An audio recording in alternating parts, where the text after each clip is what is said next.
ईश्वर का विषय पिछले कुछ दिनों से चल रहा है, जिसमें हम संसार को देख करके, संसार की व्यवस्थाओं को देख करके और तर्क, युक्ति, अनुमान से विचार करके युक्ति संगत संगति लगाते हुए ईश्वर को समझने का प्रयास कर रहे हैं। ईश्वर है या नहीं है तो उसका स्वरूप कैसा मानना उचित है। केवल इस दृष्टि से नहीं कि हम ही कुछ कल्पना करके मान लेंगे, लेकिन हम ईश्वर के बारे में जो स्वरूप समझ रहे हैं उसमें परस्पर संगति होनी चाहिए, विरोध नहीं होना चाहिए। ईश्वर के बारे में भले ही कितनी विपरीत मान्यताएं प्रचलित हों, लेकिन हम जिस ईश्वर को स्वीकार करें वो व्यवस्थित होना चाहिए। कम से कम हमारी एक व्यक्ति की मान्यताएं तो परस्पर विरोधी नहीं होनी चाहिए। उस दृष्टि से क्या संगत हो सकता है और शास्त्रों से भी सम्मत देखते हुए उस सब की हम चर्चा कर रहे हैं। तो इसमें ईश्वर के कुछ गुणों की चर्चा हुई, उनपे कुछ प्रश्न हैं आप लोगों के, उसको मैं ले रहा हूं।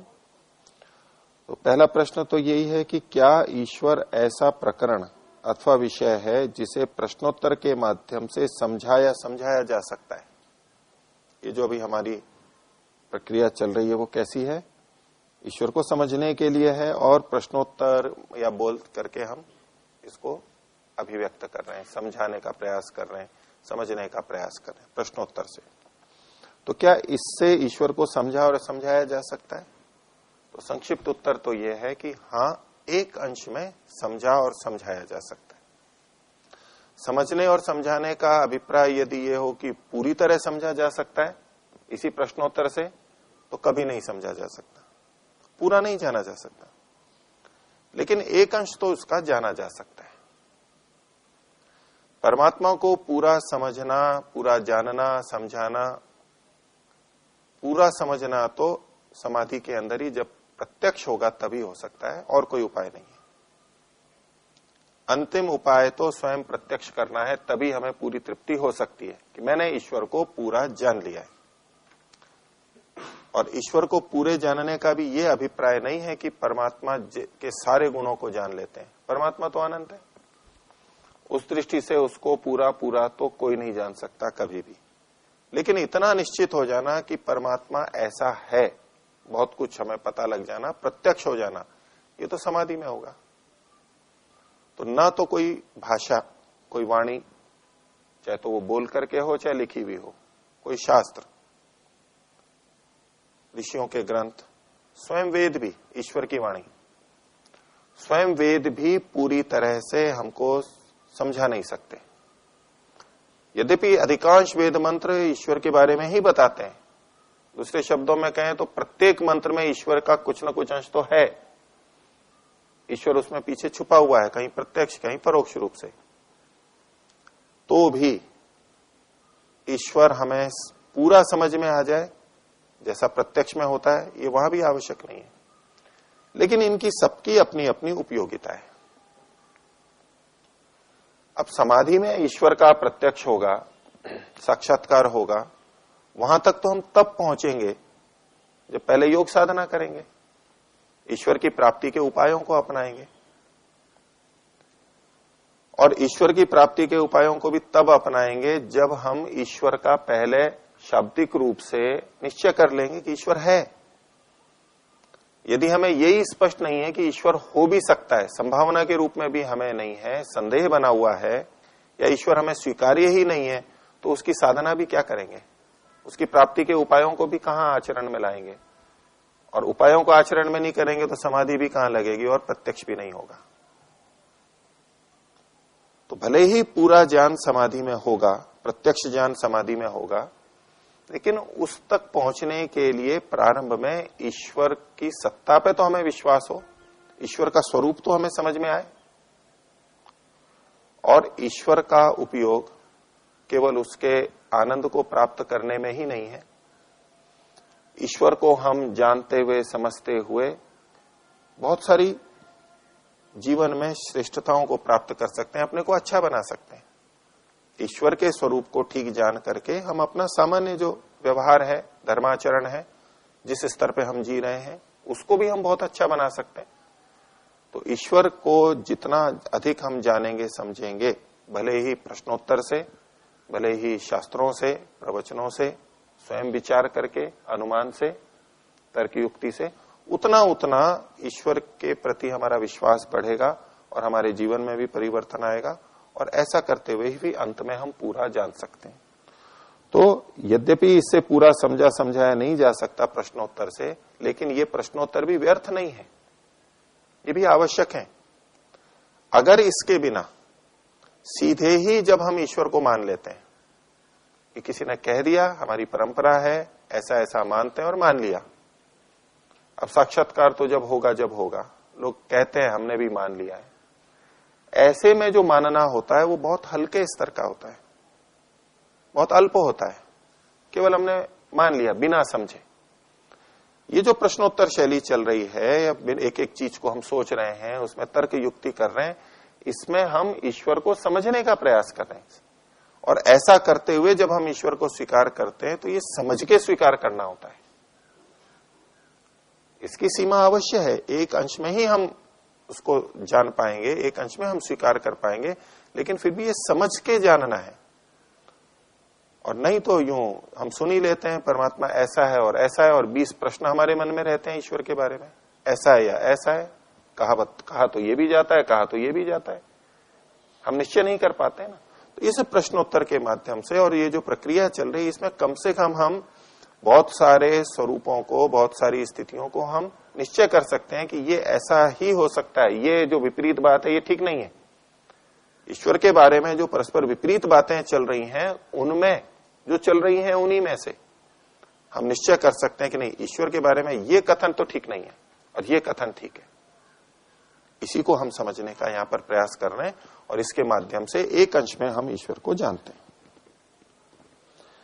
इन्हीं का अगला प्रश्न है कि जिस प्रकार प्रधानमंत्री मोदी का कार्यालय तो दिल्ली में है एवं उसकी व्यवस्था संपूर्ण देश में है, एवं देश भर में प्रधानमंत्री से ज्यादा अन्य कोई शक्ति संपन्न भी नहीं है, तो क्या परमात्मा भी इसी प्रकार से अपने स्थान में रहते हुए सब कुछ संचालित करता रहता है, एक स्थान पर रह के? ये हमने पीछे चर्चा की थी कि परमात्मा एकदेशी है या सर्वव्यापक है।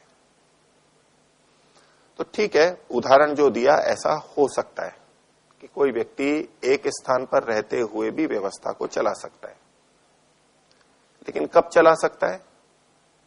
जब उसके पास वैसे साधन हो। प्रधानमंत्री भी दिल्ली में बैठे हुए जब चलाते हैं तो वहां दिल्ली में भी कितने लोग जुड़े हुए हैं उनके पास में, हजारों लाखों व्यक्ति पूरे तंत्र में हैं, तब वो चला पाते हैं। अपने आप तो नहीं चला पाते, नहीं चला सकते, कोई भी नहीं चला सकता। उनको सूचना देने वाले, सूचनाएं पहुंचाने वाले, उनको बातें बताने वाले, निर्णय वो करेंगे, लेकिन उनको बातें बताना और जो उन्होंने कहा उसका पालन करवाना, न्यायालय का पालन करवाना इत्यादि तो बहुत बड़ा तंत्र है, लाखों लोग जुड़े हुए हैं उसमें, तब जाके ये चल पाता है। नहीं तो एक देश में रहते हुए नहीं चल सकता। और इनके माध्यम से वो वहां तक पहुंचे, दूत हैं, गुप्तचर हैं इत्यादि, तो इनके साधन हमें दिखाई देते हैं। यदि परमात्मा एक स्थान पर रहते हुए चला रहा है, जो कोई कल्पना करते हैं, तो वो कैसे चला रहा है, कौन सा माध्यम है, कौन से साधन है? केवल ये कहने से काम नहीं चलता है कि वो उसकी शक्ति ऐसी है कि वो एक जगह से भी चला लेता है, ऐसे नहीं बात बनेगी। शक्ति तो वो जहां तक है वहीं तक ही उसकी शक्ति रहेगी ना। कोई भी वस्तु है जहां तक वो है वहीं तक तो उसकी शक्ति रहेगी, उसका अपना एक क्षेत्र होता है, वहीं तक ही रहेगी। और आगे अगर चल कर रहा है तो वहां कोई ना कोई कारण हमें दिखना चाहिए, और ये ब्रह्मांड इतना बड़ा है। तो उस दृष्टि से हमने पहले इस निष्कर्ष पर पहुंचे थे कि परमात्मा को तो सर्वव्यापी मानना होगा, एक देशी नहीं माना जा सकता। और एक देशी है तो एक देशी मानने वाले भी बहुत हैं, कोई कहां कोई कहां कोई कहां। आप निश्चय करके बताइए, जो एक देशी मानते हैं कि भाई कहां रहता है, कहां रहता है, और अगर कोई अपनी अपनी मान्यता के अनुसार कह भी दे कि वहां रहता है, तो उसका कैसे पता लगा आपको?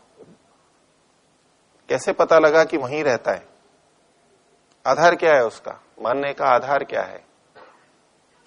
तो उसमें भी ऐसा वो प्रश्न रहित है, ऐसी बात नहीं। वहां बहुत सारे प्रश्न उठेंगे, बहुत सारी विसंगतियां लगेंगी, और कोई एक स्थान है वो हमारे को पता नहीं लगेगा। तो पूरी व्यवस्था की दृष्टि से परमात्मा सर्वव्यापक ही हो सकता है। वो सूक्ष्म से सूक्ष्म रचनाओं में व्यवस्था करता है और बड़े से बड़े में करता है। और उसी के साथ फिर हमने ये भी देखा था कि वो निराकार होता है, तभी वो अंदर से अंदर सूक्ष्म से सूक्ष्म भी काम कर सकता है और बड़े से बड़े को भी। अगर स्थूल साकार होता तो वो बड़ी सी बड़ी चीजें भले ही कर लेता, लेकिन सूक्ष्म चीजों के अंदर नहीं कर सकता था। और साकार होता तो हमें पता लगता, दिखाई देता। साकार चीज तो दिखाई देती है, इत्यादि। तो प्रधानमंत्री या ऐसे हम कुछ संचालन कर सकते हैं एक स्थान पर, लेकिन उसके लिए साधन चाहिए। परमात्मा के साथ ये घटता नहीं है। अगला प्रश्न है उषा जी का।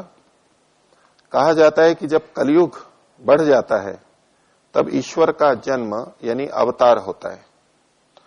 तो कलयुग से मतलब यहां वो लेना चाहिए कि विकृतियां आ जाती हैं, अन्याय अत्याचार बढ़ जाते हैं, वो कथन है कलयुग का मतलब। वैसे तो 4 युग होते हैं, उन 4 युग में जो काल के क्रम से कलयुग आता है वहां कोई बुरा ही हो, ये आवश्यक नहीं है। लेकिन हम कलयुग को बहुत बुरा ही मानते हैं, इसलिए कहते हैं कि कलयुग आ गया है, वो बुराई का प्रतीक है। तो जब बुराई बढ़ जाती है तब परमात्मा ईश्वर का जन्म या अवतार होता है, जैसे श्री राम कृष्ण वगैरह। तो अब इनका प्रश्न है, पीछे हमने ये निर्णय किया, इस तरफ पहुंचे कि परमात्मा तो निराकार ही हो सकता है, साकार नहीं हो सकता है। तो इनका प्रश्न है कि जो ईश्वर निराकार है, उसका कोई रूप नहीं, तो ईश्वर का अवतरण जन्म होना ये सच है कि मान्यता है? तो इसका उत्तर ये है कि ये सच नहीं है, ये मान्यता है, ऐसा मान लिया है उन्होंने। इस पर थोड़ा सा और विचार करते हैं। जो हमारे महापुरुष हैं श्री राम श्री कृष्ण, इनको हम भगवान कहते हैं, इनको भगवान कहते हैं हम। भगवान का मतलब होता है जिनमें बहुत गुण होते हैं, ऐश्वर्य होता है, बहुत गुण संपन्न थे, बहुत श्रेष्ठ व्यक्ति थे, महापुरुष थे, इसलिए इनको भगवान कहा गया। लेकिन वो भगवान कहने का ये मतलब नहीं है कि वो परमात्मा थे। इनको कभी परमात्मा कहा गया है क्या? परमात्मा के नाम से तो नहीं पुकारा गया। उनको हम भगवान कहते हैं। इनको ईश्वर के नाम से भी कोई कहता होगा, नहीं तो प्रचलन नहीं है। भगवान का मतलब तो ऐश्वर्य वाला, विभिन्न गुणों से युक्त, बहुत श्रेष्ठ गुणों से युक्त, उन्होंने समाज के लिए बहुत कार्य किए, उनके प्रति आदर सम्मान हमें पूरा रखना चाहिए। उनके गुणों के अनुरूप हमें अपना जीवन भी बनाना चाहिए, उनको हम स्मरण कर सकते हैं, जीवन का प्रेरणा स्रोत बना सकते हैं, वो सब ठीक है, उसमें कोई आपत्ति नहीं, वो हमारे आदरणीय है, श्रद्धेय है। लेकिन जहां तक परमात्मा की बात आती है, ईश्वर की बात आती है, क्या वो ईश्वर के अवतार थे? ये एक प्रश्न खड़ा होता है। और परमात्मा यदि सर्वव्यापक है, जैसा कि हम निश्चय करके आए, सर्वव्यापक संगत लगता है, निराकार है, तो ये जो शरीरधारी थे ये तो साकार थे। तो वहां कोई ये भी उत्तर दे सकता है कि भाई आकार तो उनके शरीरों का था, चेतन तत्व जो है वो तो निराकार ही था, तो शरीर से तो साकार नहीं हो जाते। ठीक है, वो बात ठीक है, हम भी नहीं हो जाते, आत्मा भी निराकार होते हुए भी शरीर धारण करते हैं, इससे हम साकार नहीं हो जाते। आत्मा तो निराकार ही है, हाँ, लेकिन शरीर में आ रहे हैं। तो पीछे जैसा मैंने आपको कहा था कि यदि हम कोई एक मान्यता मानते हैं और अगली कोई चीज और सोचनी है, विचार के लिए आई कि क्या परमात्मा ऐसा हो सकता है, और उससे यदि हमारी पिछली मान्यता में विरोध आ रहा है, 2 बातें नहीं हो सकती, तो हमें फिर विचार कर लेना चाहिए। दोनों में से एक ही बात हो सकती है, विपरीत बात हमारे को नहीं लेनी है। असंगत बातें सबकी सब कुछ मान लिया, विपरीत बातें, ऐसा नहीं करना। तो जो सर्वव्यापक है वो एक शरीर में कैसे आ सकता है? यदि हम अवतार माने, अवतार का मतलब क्या होता है? अवतरण। अब कहते हैं नीचे, तरण कहते हैं उतरना। जैसे कि नदी के किनारे हम खड़े हों और नदी में उतर जाते हैं। ये एक अवतरण का मतलब होता है प्रकट हो जाना। तो परमात्मा, ब्रह्म, ईश्वर, और वो शरीर में आ गया, शरीर में सिमट के आ गया। तो अगर हम ऐसा माने तो परमात्मा अब सर्वव्यापक नहीं रहा। यदि शरीर में आता है तो वो हमें विचार करना हो, परमात्मा को हम सर्वव्यापक माने या एक शरीर में माने। दूसरी बात, प्रकट होना यदि कहेंगे तो परमात्मा शरीर के रूप में प्रकट क्यों होगा? उसको क्या आवश्यकता है शरीर में प्रकट होने की? तो उन्होंने कहा कि भाई कलयुग बढ़ जाता है, कोई पापी बढ़ जाते हैं, अधर्म, अन्याय, अत्याचार बढ़ जाता है, सज्जनों की रक्षा नहीं होती है, तो उनकी रक्षा के लिए, दुर्जनों के नाश के लिए। तो जो परमात्मा सर्वव्यापक है, सर्वशक्तिमान है, इतनी चीजें बनाता है, उसके लिए संसार के कुछ दुष्ट व्यक्ति, दुर्जन व्यक्ति क्या तुलना में बैठते हैं? यदि परमात्मा को, दुष्टों को नष्ट करना ही है तो शरीर धारण करने की क्या आवश्यकता है उसको? वो तो सर्वनियंता है, इतना बहुत शक्तिशाली है, हम कल्पना भी नहीं कर सकते। पृथ्वी आदि की ही कल्पना नहीं कर सकते कितनी शक्ति होती है, तूफान की कितनी शक्ति होती है, हम माप ही नहीं पाते।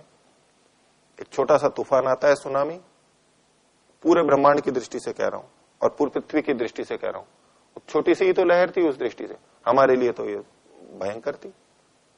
तूफान आ जाता है, भूकंप आ जाता है, और ये पूरी पृथ्वी को जो संभाल रहा है और सूर्य आदि सबको संभाला है, उसकी शक्ति कितनी है? जो सब शरीरों को, सबको शरीर प्रदान कर रहा है, सबको जन्म दे रहा है, आत्मा है उसके नियंत्रण में, कब उसको शरीर में भेजना, निकालना है तो निकाल देना, ये जो सारा नियमन कर रहा है यम रूप में, उसके लिए किसी, कितना ही बड़ा ताकतवर कोई दुष्ट हो, उसकी क्या ताकत है उसके सामने? कुछ भी नहीं। कितना भी तगड़ा हो व्यक्ति, कितना भी बलवान हो, कितना भी समर्थ हो, और यदि बुद्धि में थोड़ा सा भी फेर आ जाए कि उसको अब पहचान ही नहीं रहा है किसी को, अब क्या कर सकता है वो?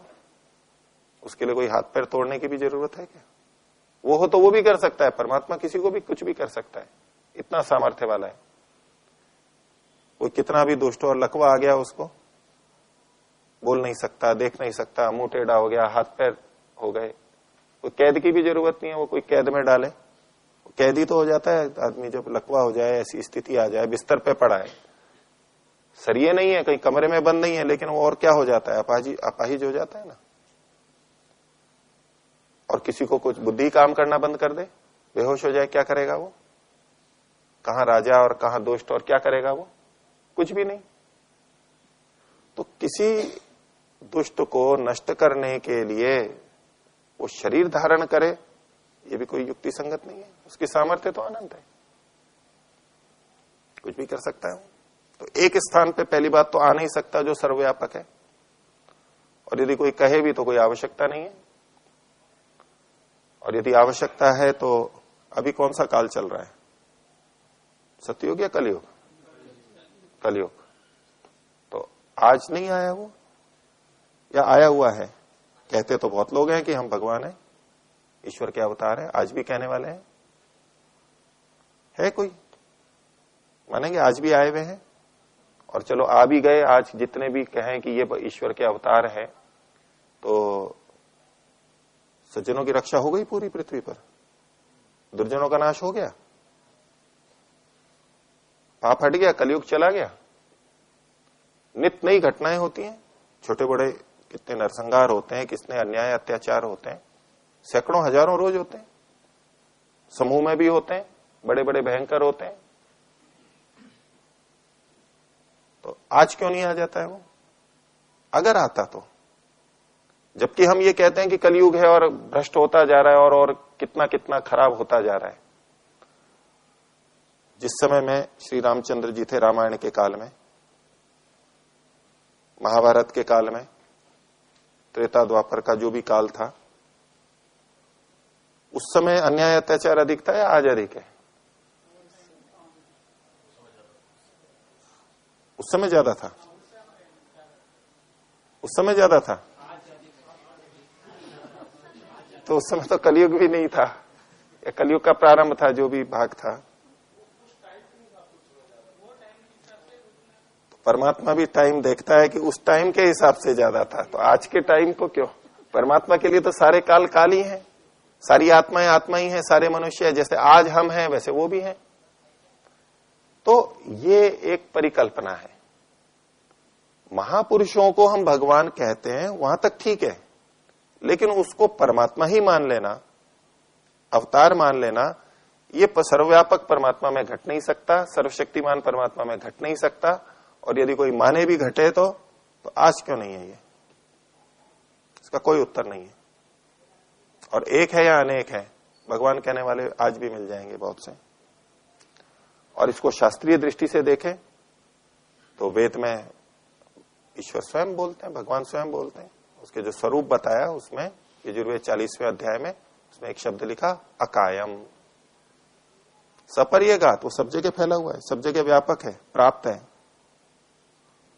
और अकायम, शरीर से रहित है, शरीर नहीं है उसका। यदि हम अवतार मानेंगे तो परमात्मा का शरीर मानना होगा। जितने अवतार हैं वो सब शरीर वाले हैं। अवतार कहते ही उसको है कि जो शरीर में आ जाता है। तो परमात्मा का स्वरूप ही अकायम है, वो शरीर में आ नहीं सकता है। अव्रणम, उसमें कोई घाव नहीं हो सकता। हमारे इन महापुरुषों को घाव हुए थे या नहीं युद्ध में? कृष्ण भगवान की मृत्यु भी जैसी कही जाती है कि बहेलिया ने जो तीर मारा था उनके पैर में लगा था इत्यादि, उससे मृत्यु हुई ना, घाव हुआ ना, चोट लगी ना। लेकिन वहां तो अव्रणम लिखा है, परमात्मा में कोई व्रण ही नहीं होता। अस्नाविरम, उसमें कोई स्नायु नहीं होते, बंधन नहीं होते। जैसे हमारे शरीर में स्नायु होते हैं, हड्डियां जुड़ी हुई हैं, मांसपेशियां बंधी हुई हैं, तो स्नायु तो उसके होंगे जिसका शरीर हो। तो शास्त्र से भी, वेद से भी ये सिद्ध है कि परमात्मा का शरीर नहीं होता, अवतार नहीं होता। और तर्क युक्ति से भी हमें यही समझ में आता है, यही संगत है। और इनको सुख दुख हुए थे या नहीं? सुख दुख हुए थे, विलाप किया था या नहीं? जो परमात्मा है, जो ज्ञान से युक्त है, सर्वज्ञ है, अविद्या जिसमें रह नहीं सकती, तटस्थ है, आनंद से परिपूर्ण है, उनको कैसा विलाप? और जो अवतार मानते हैं, उन्होंने जो पुराण रच रखे हैं, अलग अलग पुराण रखे हुए हैं, और उन पुराणों में एक दूसरे की खूब आलोचना की भी है कि इनको ये दुख क्यों हुआ। वही जो अवतार मानते हैं, जो पुराण अवतार मानते हैं, उनमें इन्हीं सबकी कितनी धज्जियां उड़ाई हुई हैं वो पता नहीं होगा। कितने पाप इनके सिर पर लगा रखे हैं वहां पर कि इन्होंने ये किया, इन्होंने ये किया और इन्होंने ये किया, इसलिए इनको ये कष्ट हुआ। पूर्व जन्म में उन्होंने ये किया था इसलिए ये हुआ। ये इन्हीं पुराणों में कहा गया है जिन्होंने अवतार माना है। उन पाप के कारण से उनको ये दुख भोगने पड़े, ये इन्हीं पुराणों में लिखा हुआ है। अगर हम अवतार की वो परिकल्पना करते हैं कि दुष्टों के नाश के लिए वो आ भी गया, तो मतलब पिछला जन्म तो नहीं था ना उसका, वो किसी पाप के कारण से तो नहीं आया है, पाप के कारण से तो कष्ट नहीं भोगना पड़ रहा है। लेकिन जो अवतार मानते हैं वो ऐसी कहानियां भी वहां पर लिखते हैं, लिखी भी हैं। तो क्या परमात्मा को आप इतना निंदित करना चाहते हैं? इतना निंदित है वो? अवतार के रूप में तो बढ़ाना चाहते हैं, लेकिन उनके दुखों का कारण कहते हैं कि पिछले जन्म में इसके साथ व्यभिचार किया था इसलिए ये ऐसे हुए हैं। ऐसी ऐसी बातें लिखी हुई हैं। क्या ऐसे ग्रंथ स्वीकार्य हो सकते हैं? ये वास्तविकता है। जो परमात्मा को, अवतारों को इस रूप में प्रस्तुत करता हो, ये तो हम जैसे मनुष्यों के लिए हो सकता है कि हमारे से जीवन में कोई चोरी हो गई, हमने व्यभिचार कर दिया, हमने किसी की हत्या कर दी, ये हमारे साथ में हो सकता है जो अविद्या से युक्त हैं। जो ईश्वर का अवतार है उसमें ये बातें कहां से आएंगी? तो अवतार कहने वाले ग्रंथ ये बातें क्यों बोलते हैं? और अपने अवतार को तो पूरा मानते हैं, दूसरे अवतार की आलोचनाएं करते हैं। अब अवतार मानेंगे आप किन किन को मानेंगे? अब जन सामान्य तो सबको अवतार मानता है, उनको क्या पता? इन पुराणों के अंदर एक दूसरे की कि ये विष्णु के अवतार हैं, ये इसके अवतार हैं, तो अपने अपने अवतार की तो प्रशंसा करेंगे, अन्य अवतारों के लिए इतने दोष गिना रखे वहीं पर, वो ऐसे थे, वो ऐसे थे, और दूसरों ने इनके लिए कर रखे। क्या ऐसे ग्रंथ माने जा सकते हैं जिन्होंने ऐसी अवतार की बात कही है? ये युक्ति संगत नहीं है। परमात्मा का, ईश्वर का जो शुद्ध स्वरूप है वो हमें स्वीकार करना होगा, जो वेद के अंदर लिखा हुआ है, जो हमें समझ में आता है। और यदि ऐसा ईश्वर है तो उसे प्राप्त करने की क्या आवश्यकता है? क्या हम एक दूसरी आत्मा को यूं प्राप्त करने के लिए प्रयास करते हैं? ये सामान्य व्यवहार तो ठीक है, लेकिन जो इतना लक्ष्य बना हुआ है हमारा सबका, पूरे शास्त्र जिसके लिए कह रहे हैं, क्या उसका ऐसा चरित्र होगा? क्या उसका ऐसा जीवन होगा? जो सर्वज्ञ है उसमें तो अविद्या की हम कल्पना भी नहीं कर सकते, हो ही नहीं सकता। क्लेशों से युक्त नहीं हो सकता, अविद्या से युक्त नहीं हो सकता, तो शरीर धारण करेगा कैसे? तो ये जो मान्यता है ये ईश्वर को निराकार और सर्वव्यापक मानने के विपरीत है, तर्क युक्ति के भी विपरीत है। तो इसलिए इन्होंने जो पूछा कि क्या ये ईश्वर के अवतार हैं, क्या ये सच है, तो ये सच नहीं है, ये गलत मान्यता है। महापुरुष होने के कारण से उनको भगवान कहा गया, उतने अंश में भगवान का अर्थ हमें समझना चाहिए, वो ठीक है। तो हमारे महापुरुष थे, इनका चरित्र बहुत अच्छा था, जीवन बहुत अच्छा था, इसलिए भगवान शब्द का उनके लिए प्रयोग तो किया जा सकता है, लेकिन परमात्मा के स्थान पर नहीं, ईश्वर के स्थान पर नहीं। ईश्वर अपनी जगह, इनको भी जन्म ईश्वर ने ही दिया था, परमात्मा ने ही दिया था। इनको भी इनके कर्मानुसार जन्म दिया था, अच्छा शरीर, अच्छी बुद्धि, इनके भी अपने अपने संस्कार थे पिछले जन्मों के, उसके अनुसार वो भी चलते थे जैसे हम चलते हैं। वो ऊंचे स्तर पे चलते थे।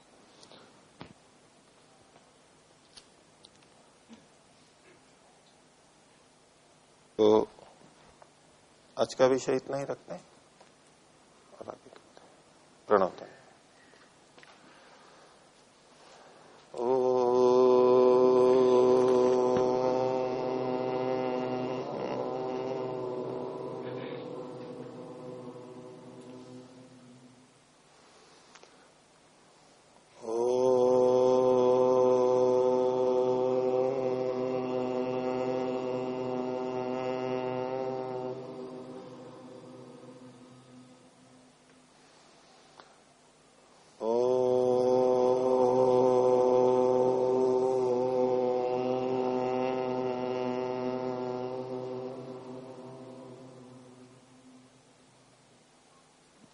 सभी को सदर अभिवादन। ओम शांति।